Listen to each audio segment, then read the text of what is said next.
Today, I'd like to talk about English grammar. Specifically, we'll discuss non-finite verbs, also known as verbals. You might have heard this term before, right? Verbals include infinitives, gerunds, and participles. They look like verbs, but they behave differently. They are called non-finite because they do not show tense on their own. Let us start with infinitives. To study, to go, or to eat. They are very common and easy to recognize. There are also bare infinitives, used without to, as in make him go. Then we have gerunds, the ing forms used as nouns. Reading is fun. That too is a verbal. And finally, participles. They can be present or past, like reading and read. Each of these forms plays an important role. So let's go step by step and understand how they work. Now, let us try a short exercise. Change the word in brackets to the correct form. Example 1. I had him translate it. What form should we use for translate? Example 2. I want you have your hair made. What structure fits here? The main verb today is have. It is a very flexible word, used in many ways. Basically, there are two common patterns. Have plus object plus bare infinitive, and have plus object plus past participle. Let's see both in action. I had the boy carry my bag, and I had my bag carried by the boy. They sound similar, but the meaning changes. So what is the difference? In the first sentence, the boy performs the action. He is the one carrying the bag. In the second, my bag receives the action. It is being carried by someone, by the boy. So the boy carry my bag means he is doing it. That's an active relationship. Have my bag carried is passive. The bag isn't doing anything. It is being acted upon. So the meaning becomes, I had my bag carried by the boy. In natural English, that's like saying, I got the boy to carry my bag. Both sentences describe the same event, but they focus on different subjects, the doer or the receiver. You could also say, I made the boy carry my bag, or I got the boy to carry my bag. Now these three make get and have sound similar but feel different. Make is stronger, almost like forcing someone.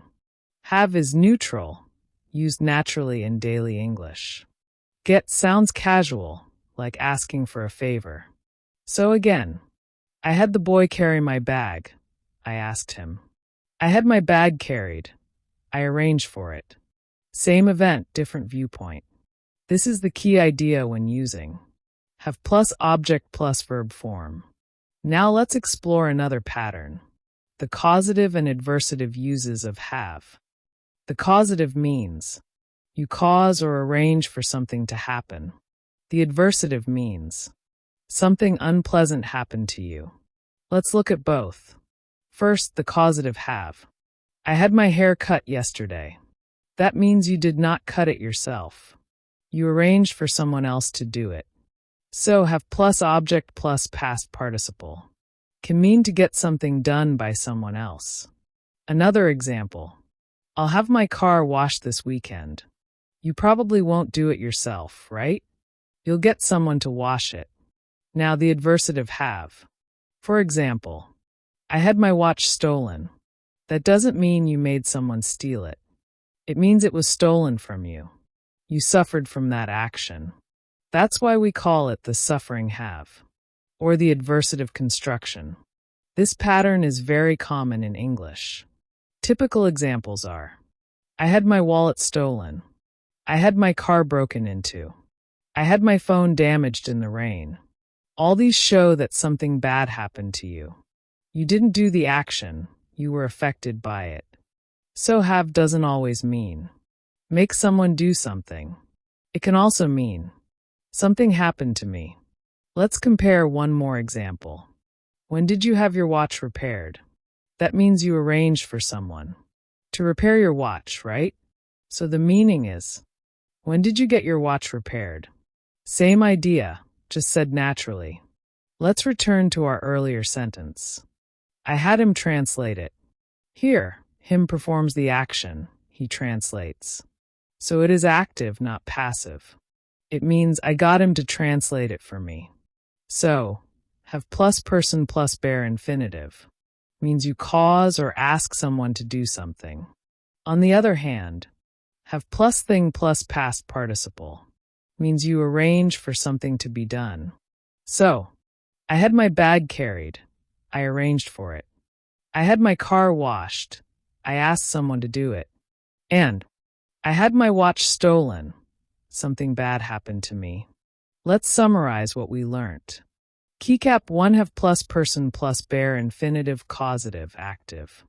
I had him clean my room. Keycap 2 have plus thing plus past participle causative passive. I had my room cleaned. Keycap 3 have plus thing plus past participle bad event adversative suffering. I had my wallet stolen. All three look similar, but the meaning depends on the relationship, who performs the action and who receives it. So whenever you see have plus object plus verb form, always ask yourself, backhand index pointing right, who is doing the action? Backhand index pointing right, who is affected by it? If you think in that way, you will never confuse the causative and passive forms again. Before we close, let's check one more example. I had my shoes cleaned. Causative good. I had my shoes stolen. Adversative bad. Just by changing one word, the whole meaning changes, right? So always check the context. That truly tells you if it's causative or adversative. All right, that's it for today's grammar lesson. We covered a lot: infinitives, participles, and have. Remember, grammar is not just about rules. It's about meaning and expression. So keep listening, keep reading, and soon you'll feel how these forms work. Thank you for watching, everyone. See you in the next grammar lesson.